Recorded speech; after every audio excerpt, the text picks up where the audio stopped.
தான தர்மம் செய்யவும் வேண்டும் என்று திட்டமிடுகிறார். இங்க பாருங்க, யூதர்களுக்கு ஆதார் மாதமா இருக்கிற மாதத்துல ஒரு பெரிய விருந்தும் மகிழ்ச்சியும் எல்லா ஒருவருக்கு ஒருவர் பரிசுகளை கொடுக்கிற ஒரு மாதமா ஒரு வருஷமா பார்த்தாங்க. வருஷத்துக்கு ஒரு முறை நம்மளுக்கு எப்ப கொடுப்போம்? பரிசு கொடுப்போம், விருந்து கொடுப்போம். இதுவா இருக்கு இதுதானே? உங்களுக்கு இல்ல, யூதர்கள் கொடுக்குறீங்க. நீங்க எல்லாம் கிறிஸ்தவர்கள் சொல்லப்படுறீங்க. நீங்க இந்த மாதத்துல இன்னைக்கு விருந்து உங்க வீட்டு சாப்பிடுறீங்க. மற்றவங்களுக்கு என்ன செய்வீங்க? என்ன செய்வீங்க? கேக் மட்டும் கொடுப்பீங்க. எங்க சர்ச்சில் நான் போன வாரம் சொல்லிட்டேன், தயவு செய்து உங்க விசுவாசிங்க ஒவ்வொரு விசுவாசிகளும் ஒரு சேலையாவது வாங்கி கொடுக்கணும், ஒரு சட்டையாவது வாங்கி கொடுக்கணும், வேஷ்டியாவது வாங்கி கொடுக்கணும்னு சொல்லி எல்லாத்தையும் வாங்கி ஒரு 100-150 பேருக்கு மேல எல்லாருக்கும் கொடுத்து, அப்ப ஒரு விருந்து உண்கிறது மாத்திரமல்ல, ஏழை எளிய மக்களுக்கு பரிசுகளை கொடுக்கிற பொழுது இந்நாட்கள் கிறிஸ்துமஸ் நாட்களா உலகத்தின் மக்கள் அறிந்து கொள்வார்கள். அல்லேலூயா, அல்லேலூயா. கைவிடுங்க. நீங்க வீட்டுக்கு போய் ஏழை எளிய மக்களுக்கு சாப்பாடு கொடுக்கணும், துணிமணி எடுத்து கொடுக்கணும். நீங்க அல்லேலூயா. பாசம் கொடுக்கணும். ஐயா வாங்க எல்லாரும் மக்களுக்கு கொடுக்கிற பொழுது கர்த்தர் நிச்சயமா ஆசீர்வதிப்பார். அல்லேலூயா. செய்வீங்களா? அடுத்த வருஷம் பாஸ்டர் என்ன சொல்லிடணும், ஐயா நான் 50 சேலை வாங்கி கொடுக்குறேன், 20 சேலை வாங்கி கொடுக்குறேன், 100 சேலை வாங்கி கொடுக்குறேன், வாங்க எங்களுக்கு கொடுக்க, மற்றவர்களுக்கு கொடுங்க. அப்படி கொடுக்கிற பொழுது கர்த்தர் ஆசீர்வதிப்பார். நான் ஒரு சில மட்டும் வாங்கல, உங்களுக்கு விசுவாசி வாங்கி கொடுத்தாங்க, அப்படியே வாங்கி கொடுத்து கர்த்தர் பிடித்தா நம்ம சபைகளை வளர்ச்சியை பண்ணுவா, ஆசீர்வதிப்பார். அல்லேலூயா. இந்த நாட்களில் கிறிஸ்துமஸ் காலமா இருக்கிறபடினால இந்த காலம் பைபிள்ல 2-3 விதமாய் இயேசு பிறந்த பொழுது பரிசுகளை கொடுக்கிறாங்க. யார் யாரு? மத்தேயுவில் வாசித்தோம், லூக்காவில் வாசித்தோம். மத்தேயு 2வது அதிகாரத்தை வாசித்தோம், லூக்கா 2வது அதிகாரத்தை வாசித்தோம். அங்க மெய்ப்பர்களிடத்துல கர்த்தருடைய வார்த்தை அறிவிக்கப்படுகிறது, சாஸ்திரிகளிடத்துல கர்த்தருடைய வார்த்தை அறிவிக்கப்படுகிறது, தேவதூதர்கள் அறிவிக்கிறாங்க.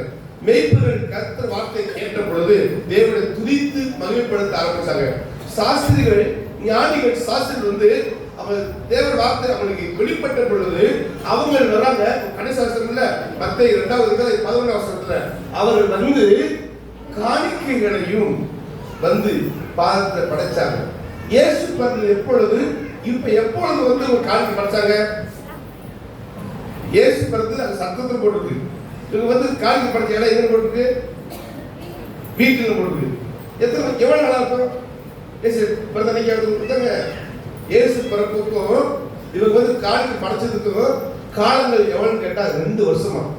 ஏனென்றா நட்சத்திரம் கண்ட நாட்கள் இருந்து அவங்க பயணம் பண்றாங்க. பயணப்பட்டு அந்த அரண்மனைக்குள்ள உள்ள போய் கேட்கிறாங்க. கேட்கிற பொழுது இந்த வசனத்தை கணிக்கிறாங்க. எப்ப பார்த்தாங்க, எப்ப வந்தாங்க அப்படின்னா அந்த 2 வயசுக்கு உட்பட்ட எல்லா ஆண் குழந்தையும் கொல்லுன்னு சொன்னாங்கல்ல. அப்ப இயேசுவை தேடி பார்த்த நாட்கள் 2 வருஷம் கழிச்சு பயணப்பட்டு அந்த இடத்துல இந்த காணிக்கையை கொண்டு கொடுத்து ஆண்டவரை பணிந்து கொண்டு புறப்பட்டு போனாங்க. அல்லேலூயா. 2 வருஷம் அந்த காணிக்கையை பத்திரம் வச்சாங்க. இயேசு பிறப்புக்கு பார்க்க வந்தார். நம்ம வாழ்க்கையில அவருக்கு காணிக்கை படைக்கிறது ரொம்ப முக்கியம். காணிக்கை ரொம்ப முக்கியம். அப்படி கொடுக்கிற பொழுது அவங்க ஆண்டு ஆஸ்வதிக்கிறார். ஞானிகள் அப்படியே படைக்கிறாங்க. வாசிப்பாங்க. 2 வயசுக்கு உட்பட்ட எல்லா ஆண் குழந்தையும் கொலை பண்ணாங்கல்ல, கொலை பண்ணி கர்த்தர் வாக்கு கொடுக்கிறார். அப்படின்னா காணிக்கை படைத்தாங்க. மெய்ப்பர்கள் புறப்பட்டு போய் அவர்களுக்கு இருக்கக்கூடிய காணிக்கை கண்டு மகிழ்ச்சி அடைகிறார்கள், துதிக்கிறார்கள். இன்னைக்கு நம்ம வாழ்க்கையிலே ஞானிகள் தேவதூதர்கள் உன்னதத்திலே மகிமையும் பூமியிலே சமாதானம் உண்டாக சொல்லி ஒரு துதித்து ஆராதிக்கிறார்கள். அப்படின்னா இந்த நாள் ஆண்டவர் ஸ்தோத்திரங்களையும் காணிக்கைகளையும் படைத்து ஆராதிக்கிற ஒரு நாள். அல்லேலூயா, அல்லேலூயா. இந்த நாளில் ஆண்டவர் உங்களோடு கூட பேச விரும்புகிறார். என்ன வார்த்தை? ஒரு 2 வசனம் தான். 2 வசனம் மட்டும் வாசித்தீங்க அல்லவா? மத்தேயுவின் புஸ்தகம் ஸ்தோத்திரம் 2வது அதிகாரம் வாசிக்க. மத்தேயு 2வது அதிகாரத்துல ஏரோது ராஜாவின் நாட்களில் யூதேயாவில் உள்ள பெத்லகேமிலே இயேசு பிறந்த பொழுது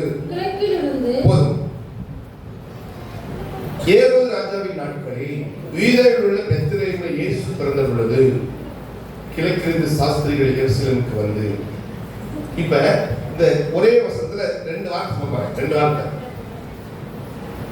கவனிங்க. ஏரோது ராஜாவின் நாட்களில் யூதேயாவில் உள்ள பெத்லகேமில் இயேசு பிறந்த பொழுது, யார் காலத்துல சொல்லுங்க? ஏரோது ராஜாவின் காலத்துல யூதேயாவில் உள்ள பெத்லகேமில் இயேசு பிறந்த பொழுது, யூதேயாவில் உள்ள பெத்லகேம் இயேசு பிறந்த பொழுது. இந்த காலத்தை கணிக்கணும், காலத்தை கணிக்கணும். ஏன் இந்த காலத்துல இயேசு பிறந்தாரு, இந்த காலத்துல பிறந்தாரு? அதான் கலாத்தியர் 4வது அதிகாரம் 5வது வசனத்தை நீங்க வாசிக்கிற பொழுது, கலாத்தியர் 4வது அதிகாரம் 5வது வசனம் வாசிங்க. காலம் நிறைவேறின பொழுது, காலம் நிறைவேறின பொழுது, காலம் நிறைவேறின பொழுது சிறு இடத்தில் பிறந்தவரும் நியாயப்பிரமாணத்துக்கு கீழானவருமாகிய குமாரனை தேவன் அனுப்பினார். குமாரனை தேவன் எப்ப அனுப்பினாரு சொல்லுங்க? அப்ப எதுக்கு ஒரு காலத்தை வச்சுக்கல? ஒரு காலத்தை வச்சுக்கல. ஏசு எப்ப பிறக்கணும்னு சொல்லி ஒரு காலத்தை வச்சுக்கிறாருல.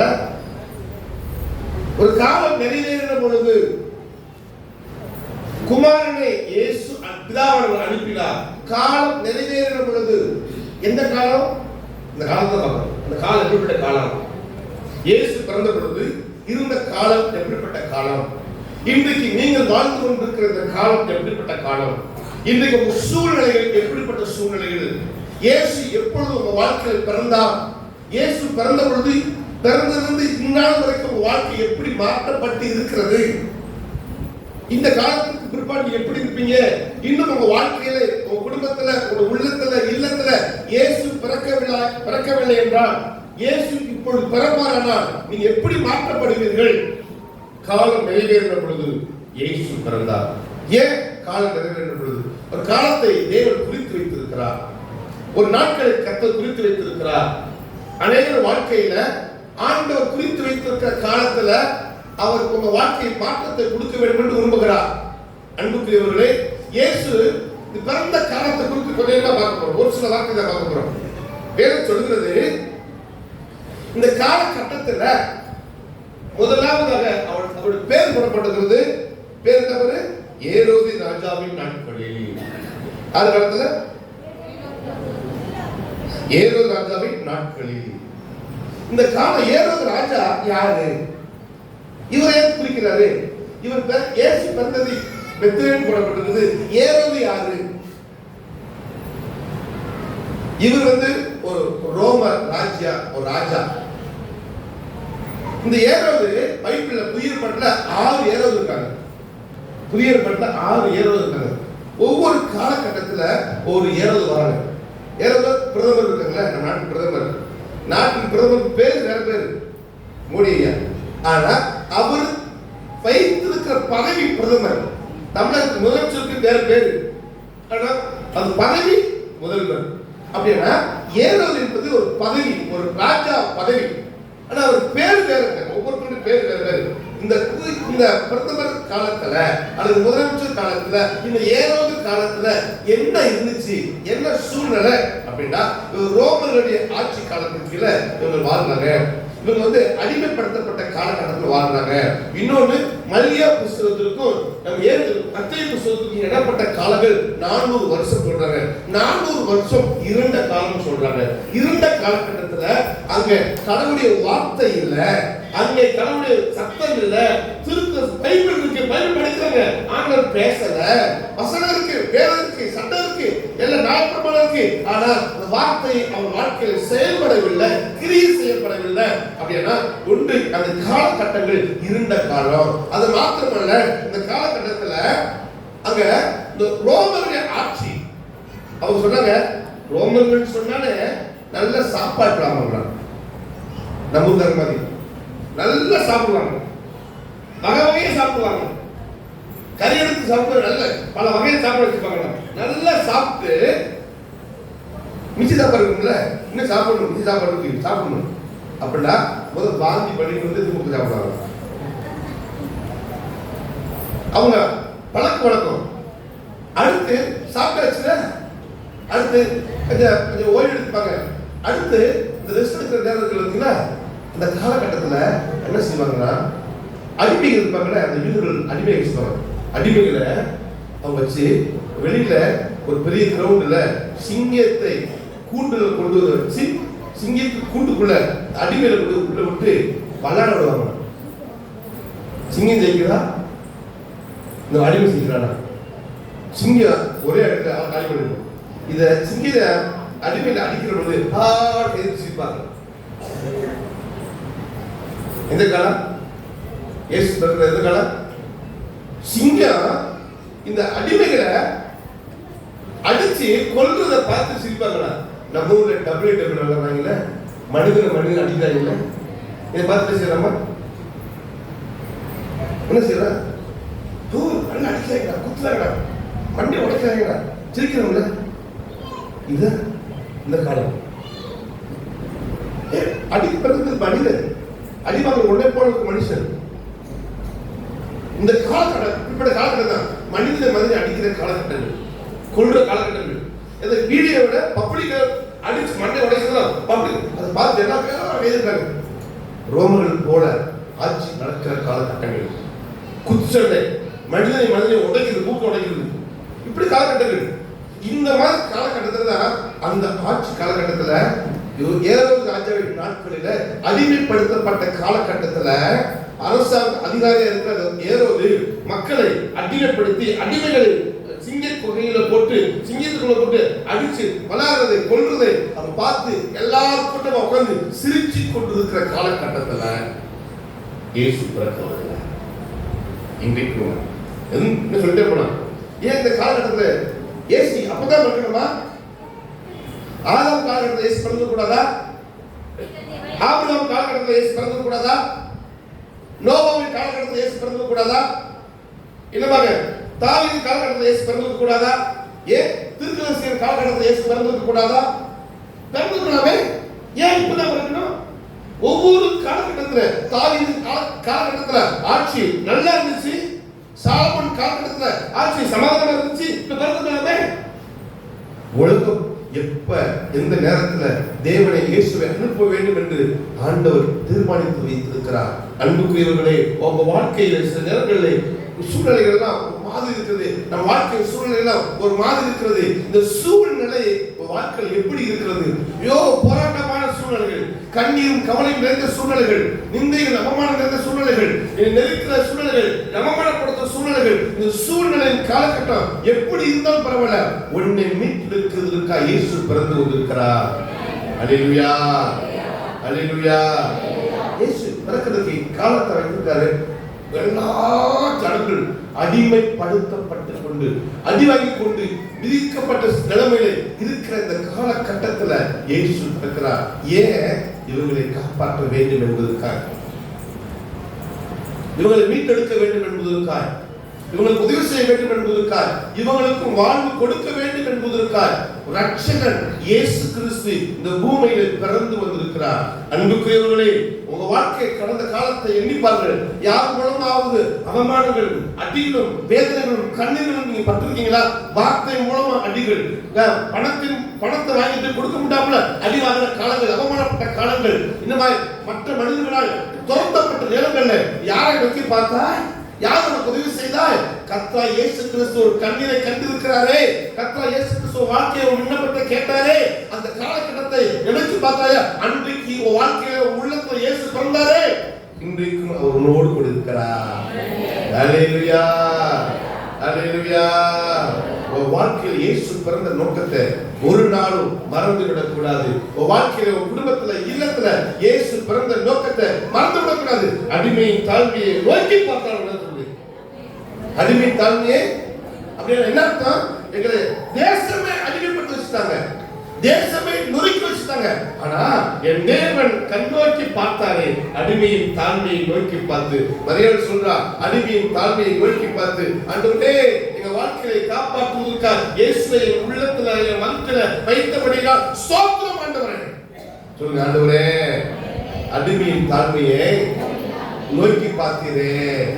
சொல்லுங்க, ஆண்டவரே இந்த அடிமையை நோக்கி பார்த்தீரே, நோக்கி பார்த்தீரே. அல்லேலூயா. இன்றைக்கும் இயேசு உங்க வாழ்க்கையிலே இன்னும் நம்ம தேசத்துல, இன்னும் நம்ம பட்டணத்துல, கிராமங்கள்ல எவ்வளவு அடிமைகள் இருக்காங்க தெரியுமா? இந்த அடிமை அவர்களை காப்பாற்ற, அவர்களை விடுவிக்க யார் போவா? உங்களுக்கு ஆண்டவர் பிறந்தார்ல, உங்க உள்ளத்துல இல்லத்துல பிறந்தார்ல, அவங்களுக்கும் இயேசு தேவை. அந்த அடிமையும் அந்த அடிமைகளையும் காப்பாற்ற இயேசு தேவை. அதை விடுவிப்பதற்காக தான் கர்த்தர் உங்களை என்னையும் தெரிந்து கொண்டிருக்கிறார். அல்லேலூயா. ஆண்டவர் உங்களை தெரிந்து நோக்கம் நம்ம வீட்டை சுற்றி இருக்கக்கூடிய ஏழை எளிய மக்களையும் அடிமைகளையும் கஷ்டப்படும் மக்களுக்கும் நற்செய்தி அறிவிக்க உங்களுக்குள்ள இயேசு இருக்கிறார். உங்க இயேசுவை, நம்ம இயேசுவை அவங்களுக்கு காண்பித்து அவர்களை தூக்கி கொண்டு வர வேண்டும். அல்லேலூயா, அல்லேலூயா. இன்னைக்கு ஆண்டவர் இயேசு இந்த சூழ்நிலையிலிருந்து காப்பாற்ற, இதுக்காக அந்த காலகட்டத்தை உலகமே அந்த காலகட்டத்தை அந்த இடத்துல ரொம்பவும் கொடுமையான காலகட்டம், கொடுமையான சூழ்நிலை. அந்த நேரங்களில் இவங்களை காப்பாற்ற வேண்டும் என்று தேவன் இயேசு கிறிஸ்துவை பிதாவாகிய தேவன் அனுப்பினார். இரண்டாவது அதே போடப்பட்டிருக்கிறது. ஸ்தோத்திரம். அங்க மத்தேயு புத்தகம் 4:15 வாசித்து பார்க்கும்போது இருளில் இருக்கிற ஜனங்கள் பெரிய வெளிச்சத்தை கண்டார்கள். அது உணர் இருளில் ஜனங்கள் பெரிய, அப்ப என்ன அர்த்தம்? அந்த வாழ்க்கை முழுவதும் இருள், இருள் சூழ்ந்த நிலைமைகள். என்ன இருள்? கடவுள் வார்த்தை இல்ல, ஆண்டவர் இருக்கிறான்னு தெரியல, எங்களை காப்பாற்ற ஆள் இல்ல, என் வாழ்க்கையில் நன்மை வேண்டும் என்று அவங்க விரும்புறாங்க, காப்பாற்ற ஆள் இல்ல, இல்லாத சூழ்நிலையில இயேசு சொல்றாரு, இதோ இருளில் இருக்க ஜனங்களுக்கு வெளிச்சம் உதித்திருக்கிறது. அல்லேலூயா. நீங்க போய் நிக்கிறப்ப வெளிச்சமா இருக்கிறீங்க. அல்லேலூயா. நீ வரப்ப பார்த்து எல்லாரும் முகத்து சந்தோஷம் இருக்கு, எல்லாரும் புத்தகம் இருக்கீங்க. அல்ல சொல்லுங்க, எல்லாரும் புத்தகம் பார்த்து எங்க எக்ஸ்பர்ட் வருவாங்க, புத்தகம் எல்லாம் வருவாங்க, அவனை பார்த்து காய் கொடுத்துருவோம். ஆனா உங்களுக்குள்ள எல்லாருக்கும் புத்தாடை, இந்த புத்தாடை ஏழை எளிய மக்களுக்கு தேவை. அல்லேலூயா. நற்கிரியைகள் ஏழை எளிய மக்களுக்கும், உங்கள் சூழ்ந்து இருக்கிற மக்களுக்கும், உங்களோடு இருக்கிற மக்களுக்கும் தேவை. இருளில் இருக்கிற மக்களுக்கு, வெளிச்சத்தை பார்க்காத இருக்கிற மக்களுக்கு இயேசு கிறிஸ்துவை நீ உனக்குள் இருக்கிறார் என்பதை அறிந்து கொண்ட நீங்க அவங்களுக்கு கொண்டு போய் கொடுப்பதற்கு உங்களுக்குள்ள இருக்கிற வெளிச்சத்தை அவங்களுக்கு இன்னுக்குள்ள கொண்டு போய் வைங்க. வேற சொல்றது மத்தேயு வாசிக்கிறோம். சோத்திரம். மலை மேல் இருக்க பட்டணம் மறைந்து இருக்காது, நீங்களே உலகத்துக்கு வெளிச்சமா இருக்கிறீர்கள், நீங்களே உப்பா இருக்கிறீர்கள் என்று வேதம் சொல்லுது. அப்படின்னா நீங்க தான் வெளிச்சம். என்ன சொல்லுங்க? கை நீங்க தான் வெளிச்சம், நீங்க தான் வெளிச்சம், நீங்க தான் உப்பு, நீங்க தான் மலை மேல் இருக்கிற பட்டணம், நீங்க தான் வெளிச்சம், நீங்க தான் மலை மேல் இருக்கிற பட்டணம், நீங்க தான் உங்க ஊருக்கு உப்பு. அல்லேலூயா. உப்பு கரைஞ்சி கொடுக்கும், வெளிச்சம் எரிஞ்சு கொடுக்கும், பட்டணம் மறைஞ்சு இருக்காது, பெரிய இடத்துல மலை மேல் பட்டணம் மறைஞ்சு இருக்காது. அப்படின்னா இயேசு கிறிஸ்துவை யாரெல்லாம் ஏற்றுக்கொண்டார்களோ அவர் வாழ்க்கை உயர்ந்திருக்கும்.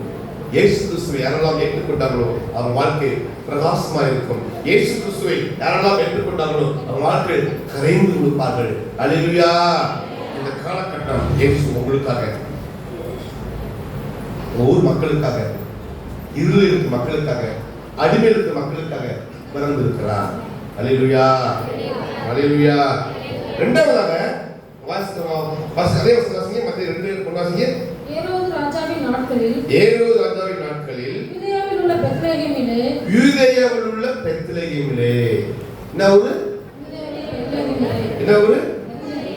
யூதேயாவில் உள்ள பெத்லகேமிலே. யூதேயாவில் உள்ள பெத்லகேம். நேத்து உட்கார்ந்து பார்த்தேன். யூதேயா எங்க இருக்கு பார்த்தேன். யூதேயா என்பது தமிழ்நாடு. தமிழ்நாடு எங்க இருக்கு? இந்தியா நாடு எங்க இருக்கு? இந்தியா எங்க இருக்கு? இந்தியா எங்க இருக்கு? எந்த ஊரு? இந்தியா அப்படி எந்த ஊரு? தமிழ்நாடு அப்படி எந்த ஊரு? ஊருக்கு இருக்கா? கல்லூரி ஊர் இருக்கா? இருக்கா இல்லையா? அருப்புக்கோட்டை ஊர் இருக்கா இல்லையா? யூதேயா ஊர் இருக்கா? இல்ல. பெத்லகேம் ஊர் இருக்கு. தமிழ்நாடு ஊர் இருக்கா? இல்ல. உட்காந்து நானும் உட்காந்து பார்த்தேன். பார்த்தா அந்த ஊருக்கு மட்டும் புள்ளிய வைக்கல. என்னன்னு கேட்டது, ஏன் புள்ளி வைக்கல கேட்டா சொல்றது, ஐயா அது ஊரே கிடையாதுயா, யூதேயத்துக்கு ஊர் கிடையாது, பெத்லகேம் ஊர், ஒரு மாவட்டம், ஒரு பெரிய ஒரு தாதா மாதிரி ஒரு பெரிய ஒரு இடம், மாநில மாதிரி. யூதேயாவில் உள்ள பெத்லகேமிலே இயேசு, இந்தியாவில் உள்ள தமிழ்நாட்டில் உள்ள தமிழ்நாடு விருதுநகர் மாவட்டத்தில் உள்ள கல்லூரியிலே அப்படி அதிலே இந்த பெத்லகேம்ல வசனம் வாசிக்கிறே. மீகா 5:2 வாசிங்க. மீகா 5:2. மீகா 5:2.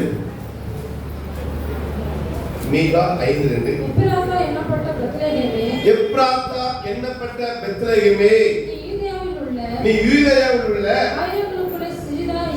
ஆயிரங்களுக்குள்ளே சிறிதாய் இருந்தும் இஸ்ரவேலை ஆளப் போகிறவர் உன்னிடத்திலிருந்து புறப்பட்டு என்னிடத்தில் வருவார். கவனிங்க, யூதேயாவில் உள்ள எப்ராத்தா என்னப்பட்ட பெத்லகேமே, ஆயிரங்களுக்குள் நீ என்ன தெரியுமா? இந்த யூதேய இருக்குல்ல, அந்த யூதேய பட்டணத்துல எப்ராத்தா என்னப்பட்ட பெரிய ஊர்ல அல்லது அந்த ஊருக்குள்ள ஆயிரங்களுக்குள்ள சிறிதா. இப்ப விருதுநகர் மாவட்டம் அப்படின்னா கிட்டத்தட்ட 600 கிராமம் இருக்கு. குட்டி குட்டி கிராமமா சேர்த்தாலும் நிறைய நடக்கும். இப்ப இந்த யூதேயாவில் உள்ள பெத்லகேம் இருக்குல்ல, பெத்லகேம் யோசுவா காலத்திலையும் இந்த காலத்துல இயேசு பிறக்கிற வரைக்கும், இந்த காலகட்டம் வரைக்கும் 1000 கிராமங்களை பட்டணத்தை வச்சாலும் அந்த ஊருக்கு பேரே வராதான். ஊர்ல ஒத்த வீடு சொல்லுவாங்கல்ல, 2 வீடு இருக்குல்ல, 2 வீடு 3 வீடு ஒத்த வீடு சொல்லுவாங்க. அப்படிப்பட்ட சின்ன இடத்துல இருந்து ஆயிரங்களுக்குள் சிறிதா இருந்தாலும் யோசுவாவின் காலத்துல கணக்கிலே வராத ஊராக, சாதாரண ஊரா, சின்ன கிராமமா, சின்ன கணக்கிலே நினைச்சதாத இடமா. அப்படியானா பெத்லகேம் என்னக்கூடிய இடம் சாதாரண கிராமம், சாதாரண இடம், கொஞ்சம் இடமா இருந்திருக்கிற காலகட்டத்துல நீ ஆயிரங்களுக்குள் சிறிதா இருந்தாலும் அசந்திரமாசிங்க பெத்லகேமே, நீ யூதேயாவில் உள்ள ஆயிரங்களுக்குள்ளே சிறிதா இருந்தாலும் இஸ்ரவேலை ஆளப் போகிற இஸ்ரவேலை ஆளப் போகிறவர் உன்னிடத்திலிருந்து புறப்பட்டு என்னிடத்தில் வருவார். அல்லேலூயா. கல்லூரியை சுற்றி இருக்கிற கிராமங்களே, எத்தனை கிராமம் இருக்குல்ல, இதுல கணக்கே எவ்வளவு கிராமம் இருக்கு. அங்க இயேசு பிறக்க போறார். எதிர்க்கிறோமா? இல்ல இல்ல எதிர்க்கிறோமா? அல்லேலூயா. 1000க்குள் சிறிதா இருந்தாலும் இந்த கிராமத்துல, இந்த இடத்துல 83 கிராமம், ஆனா அது கீழே போயிட்டா நிறைய கிராமம் இருக்கு. கணக்கில் உள்ள கிராமம் 83, கணக்கில்லாத கிராமம் இன்னும் அதிகம். ஒரு பஞ்சாயத்து 5 கிராமம் இருக்கு. 5 கிராமத்துல பார்த்தா ஒரு சின்ன வீடு 10 வீடு இருக்கும். கணக்கில்லாத கிராமங்கள் எல்லைகள்ல இயேசு சில இடங்களில் திறக்க வேண்டும் என்று விரும்புகிறார். அல்லேலூயா. கடந்த வாரத்துல ஒரு பாட்டி சர்ச் பண்ணாங்க. நான் 10-15 வருஷத்துக்கு முன்னாடி அந்த ஊருக்கு போய் கைப்பில் இருந்தேன்.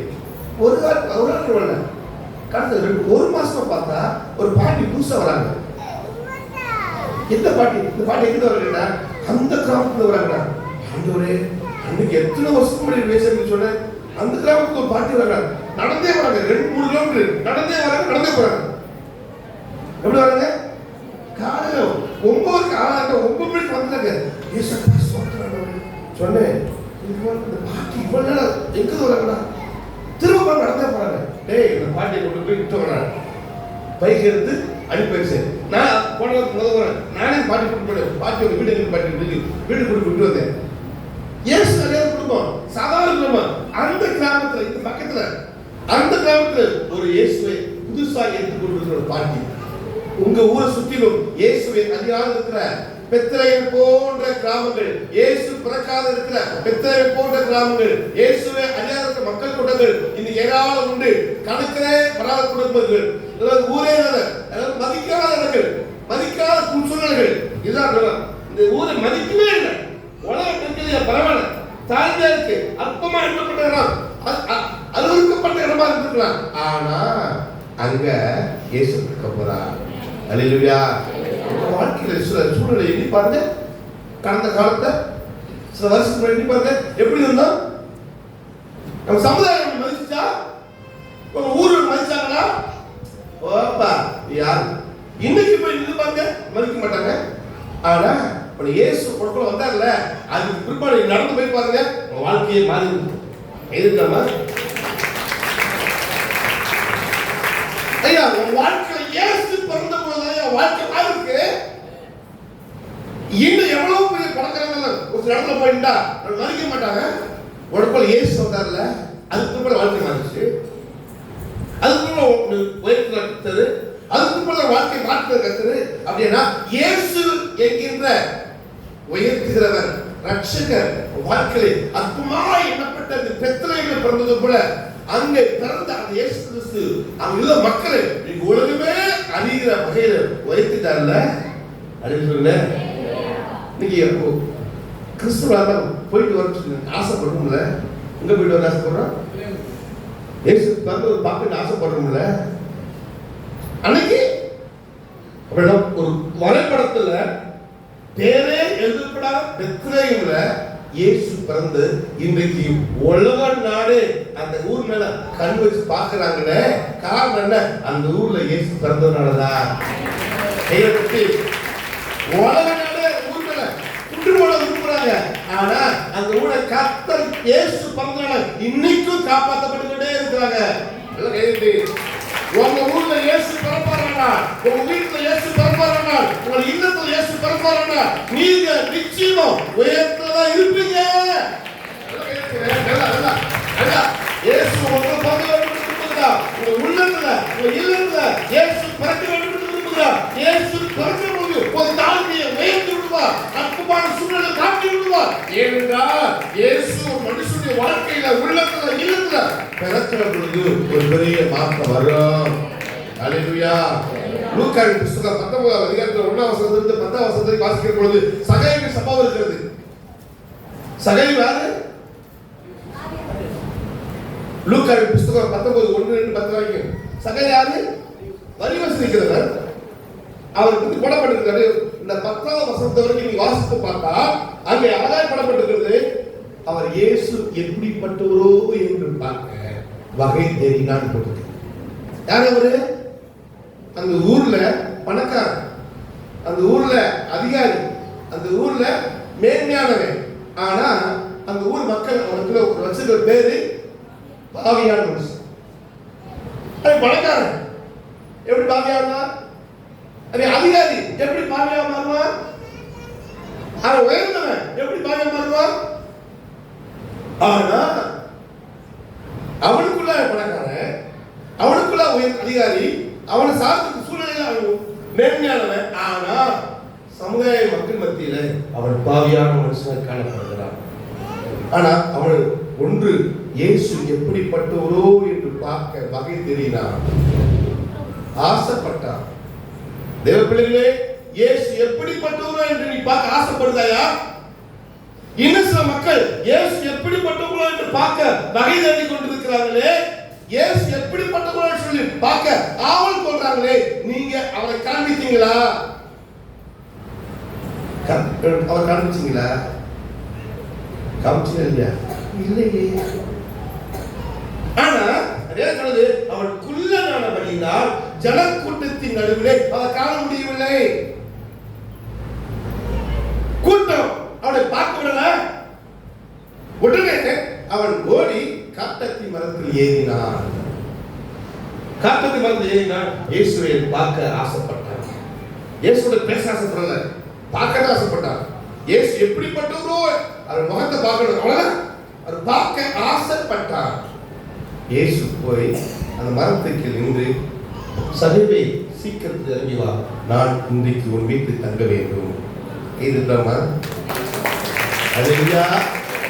பார்க்க ஆசைப்பட்டவனுக்கு அதோட பேச வாய்ப்பு. அல்லேலூயா சொல்லுங்க. பார்க்க ஆசைப்பட்டவனுக்கு அவனோட பேச வாய்ப்பு, பார்க்க ஆசைப்பட்டவனுக்கு அவனோட தங்க ஆட்டத்துக்கு விருப்பம், பார்க்க ஆசைப்பட்டவனுக்கு பேச வாய்ப்பு, பார்க்க ஆசைப்பட்டவனுக்கு அவன் வீட்டுல தங்க ஒரு வாய்ப்பு, பார்க்க ஆசைப்பட்டவனுக்கு அவனோட இயேசுவோட குடியிருக்க ஒரு வாய்ப்பு வந்துச்சு. அல்லேலூயா, கர்த்தர் அல்லேலூயா. நீங்க பார்க்க ஆசை இருக்கா? நீதான் கிறிஸ்துமஸ் வந்துருக்குது, நீதான் பார்க்க ஆசையா இருக்கா? இல்லம்மா, அதுக்கு பிற்பாடுதான் வாழ்க்கை மாறிச்சு. ஐயோ, பாவியான மனுஷன் தங்குபடி போகிறாரே, சமுதாயம் சொல்லிச்சு பாவியான மனுஷன். அவன் உடனே இயேசு ஒண்ணுமே சொல்லல, அவன் வாழ்க்கை அப்படியே தலைவர மாத்திட்டான். ஒன்று, ஐயா என் ஆஸ்தியை பாதி ஏழைகளுக்கு கொடுக்கிறேன். இயேசு போனாரு, வீட்டுக்கு தான் போனாரு, உள்ளுக்கு தான் போனாரு. அது சொன்ன உடனே என் ஆஸ்தியை பாதியை ஏழைகளுக்கு கொடுக்கிறேன். 100 கோடி ரூபாய் வச்சிருக்கியா, பாதி ரூபாய் அது போச்சு. எவ்வளவு கோடி ரூபாய்? 100 கோடி ரூபாய். 100 கோடி ரூபாய் 50 கோடி ரூபாய் ஏழைகளுக்கு போயிடுச்சு. மீது எவ்வளவு கோடி இருக்கு? இந்த 50 கோடி நான் யாருக்கெல்லாம் அநியாயமா வாங்கிக்கணும் அவங்ககிட்ட திரும்ப நான் தனியா கொடுத்துறேன். இப்ப 50 கோடி 40 கோடி போயிடுச்சு. 100 கோடி மேல நான் தனியா கொடுக்குறேன். 40 4 பிளஸ் 1 கொடுக்கணும். 100 ரூபாய் இருந்தா 400 கொடுக்கணும். அது போயிடுச்சு. எப்படி தருது? வேறு நேரத்தில் 100 கோடி மேல 50 கோடி ரூபாய் ஏழை போயிடுச்சு. நாளை தனியா 100 ரூபாய் வாங்கினா திரும்ப 4 கொடுத்த 50 கொடுக்கும்ல, 50 கோடி அப்படியே போயிடுச்சு. யாரும் எப்படி இருக்காரு? இயேசுவோட இருக்கிறார். எழுதுங்க, நல்லா இருக்குங்க. இயேசுவோட இருக்கிறார். ஐயா, பணம் எனக்கு முக்கியம் இல்லையா, பேர் எனக்கு முக்கியம் இல்லையா, சொத்து எனக்கு முக்கியம் இல்லையா, இயேசு எனக்கு போதுமையா, இயேசு எனக்கு போதும். இயேசு எனக்கு வந்துட்டா இந்த என்ன ஏமாத்துறோம், இது என்ன ஏமாத்துறோம், இந்த காலத்தில் மேலான காரியத்தை இதை கொடுப்பாரு.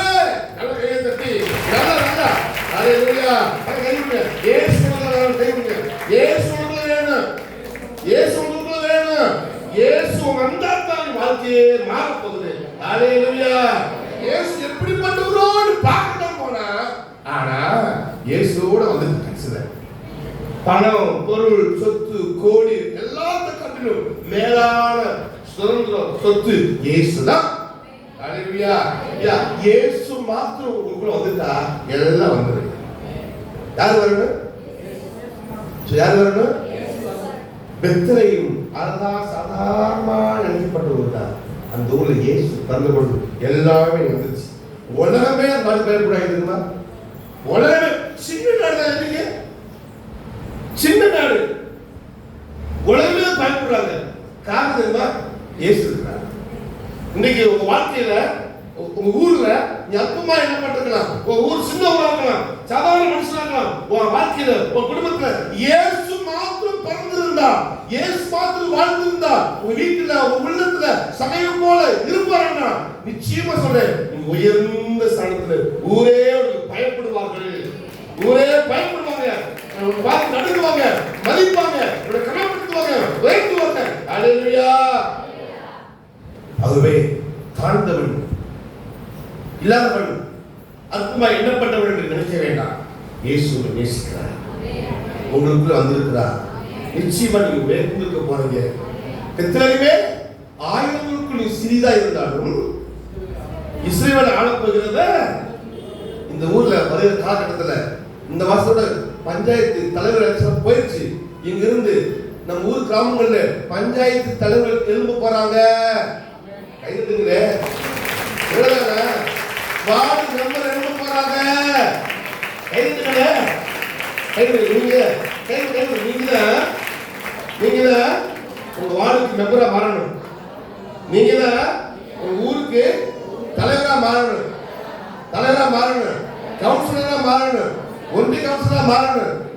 அல்லேலூயா. ஐயோ, நானா? நீ அப்படி எடுத்து எப்படி? சும்மா சொல்லிட்டு பாருங்க. அமெரிக்க ஜனாதிபதி போட்டி விட்டாரு. யாரு? ட்ரம்ப். அவர் பண்ணுங்க. அதுபடி ஆப்ரஹாம் லிங்கன். யார் அவரு? செருப்பு தைக்க தொழிலாளி. 16 முறை போட்டி போட்டாரா? 15 முறை தோல்வி, 16 முறை போட்டி போட்டாரா? நான் எப்படி அமெரிக்க ஜனாதிபதியா மாறிடுவேன்? எப்படி வந்துரு 16வது முறை போட்டி போட்டதுல அவங்க அம்மா சொன்னாங்களா, அவங்க கிராமங்களில் விறகுக்கு போவாங்களா, அம்மா அது என்னமா பெரிய கண்ணா இருக்குது தம்பி, அதெல்லாம் பெரிய பெரிய ஆட்கள் இருக்கிறாங்க தம்பி, நம்மளாம் போக முடியாது. போகணும் என்னமா செய்யணும், போகணும்னா என்ன செய்யணும்?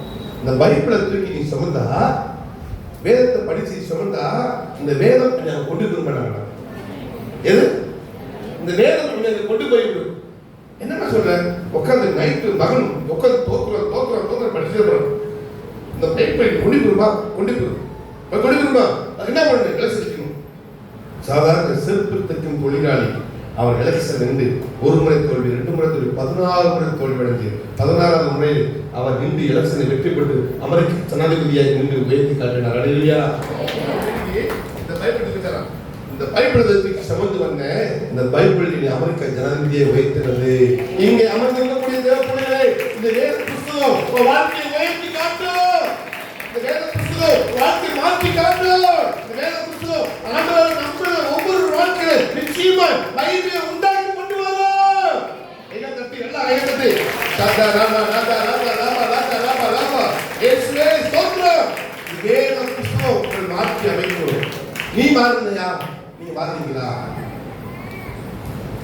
ஆதியாகமம் புத்தகம் 35வது அதிகாரத்துல நீங்க அந்த பெத்லேஹேமுக்கு இன்னொரு பேர் இருக்கு. 35வது அதிகாரம் 14 வாசிங்க. ஆதியாகமம்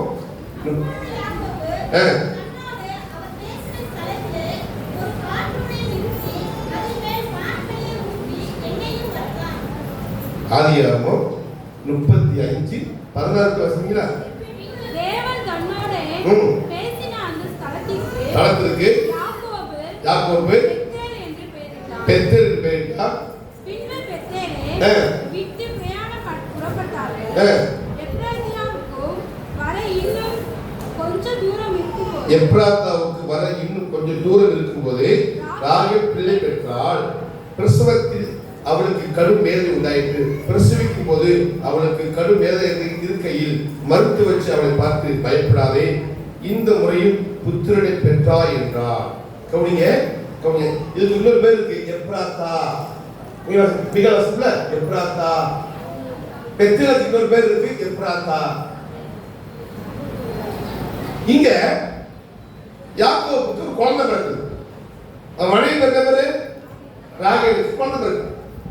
இப்ப குழந்தை பிறந்தப்ப ராகேல் மருத்துவ சொல்றாங்க, அவள் கொண்டு பார்த்து ராகேல் பார்த்து, அம்மா இப்பொழுது குமாரனை பெற்றிருக்கிறார், இப்பொழுது குமாரனை பெற்றிருக்கிறார், கவலைப்படாத கவலைப்படாத கவலைப்படாத.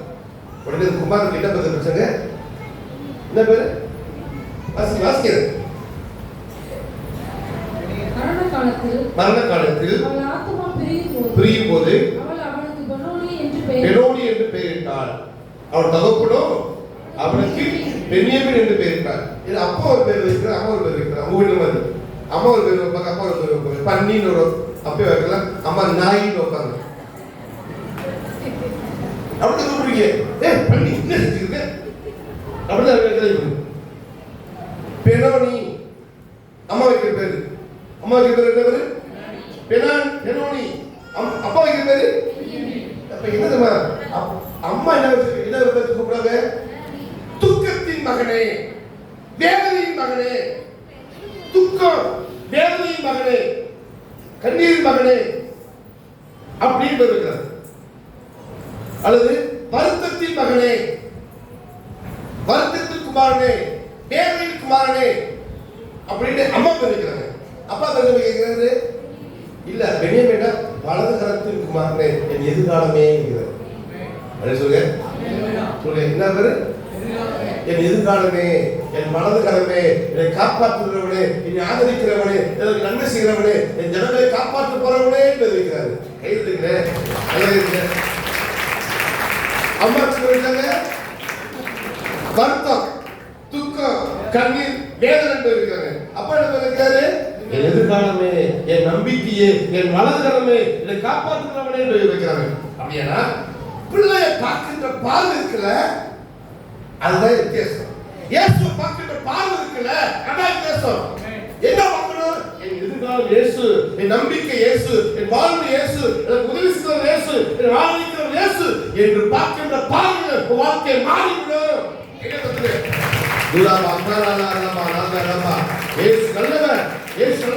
அப்படின்னா உங்க வாழ்க்கையில எப்ராத்தா என்று சொன்னா அது அர்த்தம் சாம்பல், சுத்திரிக்கப்பட்ட பட்டணம் அர்த்தமா. இயேசு பிறந்த பொழுது அதுக்கு ரட்சகன் என்று பட்டணமா. எப்ராத்தா என்றால் சுத்திரிக்கப்பட்ட பட்டணமா. உங்க வாழ்க்கை, உங்க ஊரு ஒரு நாள் அழிந்து போச்சு ஒன்றுமே சொல்லலாம். ஆனா இயேசு ஊருக்கு பிறக்கிற பொழுது அது ரட்சகராக இருக்கிறவராக மாறப்படுறது. பெனாமி வார்த்தையில என் எதிர்காலமே, அம்மா சொன்ன வார்த்தை துக்கமே, வேதனையே, கண்ணீரே, கவலையே. அப்பா சொன்ன வார்த்தை என் எதிர்காலமே, நம்பிக்கையே. இயேசு உன் எதிர்காலத்தை அழைச்சிருக்கிறார். நீ இயேசுவை நோக்கி பார்ப்பாயாரா, இயேசுடத்தில் ஒரு வாழ்க்கை அர்ப்பணிப்பாயாரா, இயேசுதான் எல்லாம் சொல்லுவாயாரா, உன் எதிர்காலம் ஆண்டவரால் உயர்த்தப்பட்டிருக்கோ. அல்லேலூயா, அல்லேலூயா, அல்லேலூயா. இயேசு அந்த இடத்துல வாழ்க்கையை மாற்றி அமைக்கிறார். லூக்கா வாசிக்கிறோம். இரண்டாவது இடத்துல இயேசு இது பண்றாரு. வாசிங்க.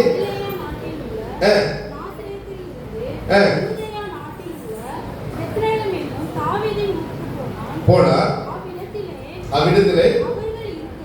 அவ்விடத்தில் அவன் இருக்கையில் எந்த ஊருக்கு போனாரு?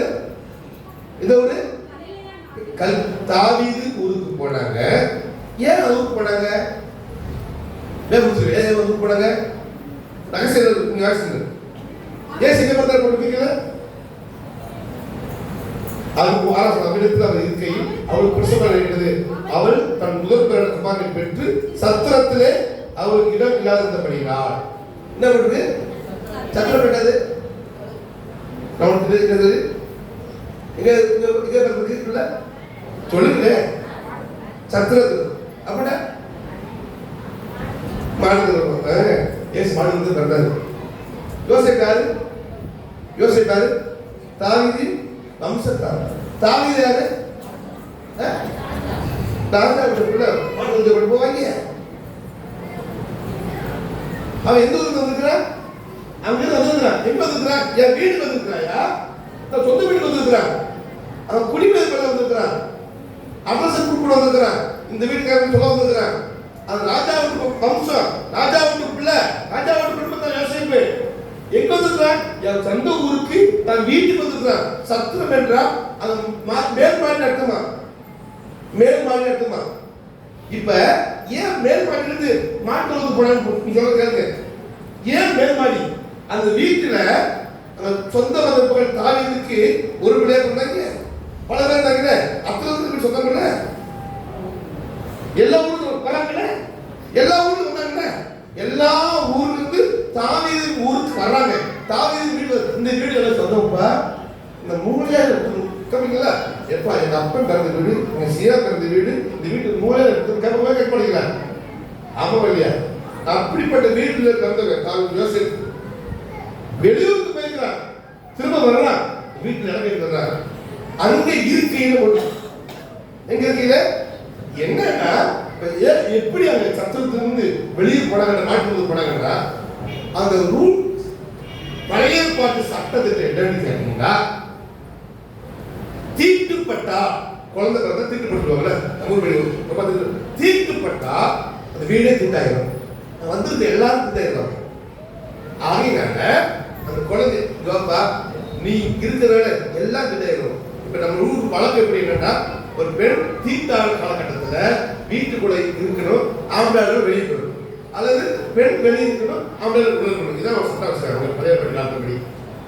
இப்ப இந்த ஒரு ஆள் மட்டும் வீடே திருப்பட வேணும்னா ஒரு ஆள் வெளியே போயிட்டா நம்ம எல்லாரும் பக்கமா ஆசைப்படுவோம். அப்ப சத்திரம் என்பது அங்கிருந்து வெளியே போகப்பட்ட ஆட்டு தொழுவோம், மாட்டு தொழுவோம். என்ன சொல்லுவோம்? இப்ப அங்கதான் முன்னணியில் கிடந்திருக்கு பிள்ளை காண்பீர்கள். எங்க முன்னணி என்னது? கவனிங்க, சுண்ணாம்பு தொட்டி. என்ன தொட்டி? அதாவது மேய்ப்பர்கள் ஆட்டுக்குட்டி முதல் ஈத்துல குட்டி போட்டுச்சுன்னா அந்த முதல் குட்டி எடுத்து பாப்பாக்கலாம். கண்ணு நல்லா இருக்கா, காது நல்லா இருக்கா, காது நல்லா இருக்கா, உடம்பு நல்லா இருக்கான்னு பார்த்து அதை தொடச்சிட்டு வெள்ளை துணியை சுத்தி ஆட்டுக்குட்டிய அந்த தொட்டியில வச்சு பார்க்கலாம். இந்த தொட்டியில வைத்த பொழுது உடனே அந்த மேய்ப்பர்கள் எல்லாம் சேர்ந்து நல்ல கையில் பாட்டு போடுவாங்க. ஓ, இன்னைக்கு பலியாடு பிறந்திருக்கு, பலியாட்டு குட்டி பிறந்திருக்கு அப்படின்னு சொல்லி எல்லாரும் கையில் பாட்டு பாடுவாங்க. இந்த சத்தத்தை கேட்ட உடனே ஊருக்குள்ள மக்கள் எல்லாம் சொல்லுவாங்க, ஆஹா இன்னைக்கு ஆட்டுக்குட்டி பிறந்திருக்காங்க அப்படின்னு பாக்கலாம். இந்த மேய்ப்பர்கள் இருக்காங்கல்ல, ஒதுக்கப்பட்டவங்க. மேய்ப்பராரு ஒதுக்கப்பட்டவங்க, தாழ்த்தப்பட்டவங்க. பதி என்ன சொல்றீங்க? ஆமா, யூதர்களுக்கு பிடிக்காம போயிட்டாங்க அவங்க மேய்ப்பர்கள். ஏன் அப்படின்னா பழைய ஏற்பாட்டு நியாயப்பிரமாணத்தின்படி 613 கட்டளை இருக்கு. 613 கட்டளை இல்ல, உட்கார்ந்தா குளிக்கணும், நடந்தா குளிக்கணும், அங்க போனா குளிக்கணும், அப்படிலாம் இருக்கு. இந்த மேய்ப்பர்கள் உங்களுக்கு குடிக்க முடியாது, சாப்பிட முடியாது, எல்லாத்தையும் தீட்டுப்பட்டிருப்பாங்க. செத்ததான தீட்டு போட்டு தீட்டுப்பட்டதால இவனுக்கு பேரு ஒதுக்கப்பட்டா இருப்பாங்க. இவன் கோயிலுக்கு ஆள் கொடுப்பா, ஆனா கோயிலுக்கு கொடுக்க முடியாது, தீட்டுப்பட்டா இருப்பாங்க. இப்ப தீர்க்கப்படுற காலகட்டத்தில் இவரை கொண்டு போய் இந்த மரியாதை கொண்டு போய் யோசேப்பு அந்த ஆட்டு கடாக்கு பக்கத்துல நடந்துருந்துச்சு, அங்க வச்சாங்க. இயேசு பிறந்த பொழுது அந்த இயேசு தொடச்சி வெள்ளத்தில் சுத்தி அந்த ஆட்டுக்குட்டி போடுவாங்கல்ல, அந்த தொட்டு வச்சிட்டாங்க.